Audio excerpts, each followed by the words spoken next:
As I've been saying, as we've gone through the course of this year, as we lifted off and got into the course of the year and we saw how strong inflation was and how persistent, it was very important to move quickly. In fact, the speed, the pace with which we were moving was the most important thing. I think now that we're coming to the end of this year, we've raised 425 basis points this year, and we're into restrictive territory. It's now not so important how fast we go. It's far more important to think, what is the ultimate level? And then at a certain point, the question will become, how long do we remain restrictive? That will become the most important question. But I would say the most important question now is no longer the speed. So, and that applies to February as well.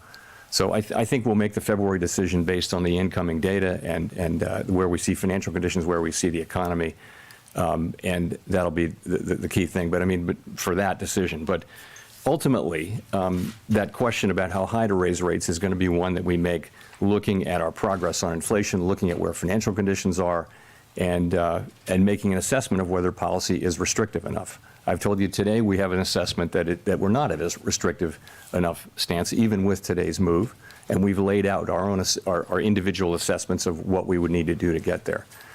At a certain point, though, we'll get to that point, and then the question will be, how long do we stay there? And the strong view on the committee is that we'll need to stay there, until we're really confident that inflation's coming down in a sustained way, and we think that will be some time. Now, why do I say that? If you look at you can break inflation down into three sort of buckets. The first is goods inflation, and we see now, as we've been expecting really for a year and a half, that supply conditions would get better, and ultimately supply chains get fixed, and demand settles down a little bit and maybe goes back to services a little bit, and we start to see goods inflation coming down.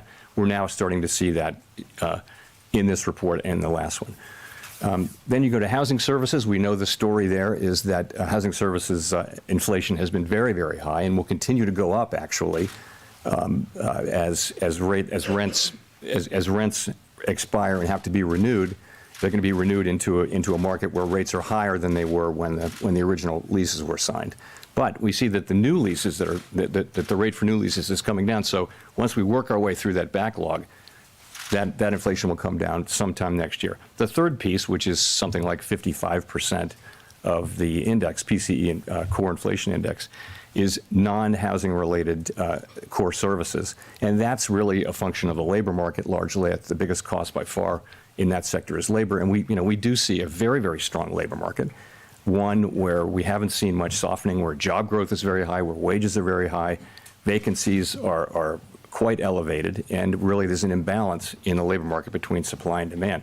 So that part of it, which is the biggest part, is likely to take a substantial period to get down. The goods inflation has turned pretty quickly now, after not turning at all for a year and a half. Now it seems to be turning, but there's an expectation really that the services inflation will not move down so quickly, so that we'll have to stay at it, so that we may have to raise rates higher to get to where we want to go. And that's really why we are writing down those high rates and why we're expecting that they'll have to remain high for a time.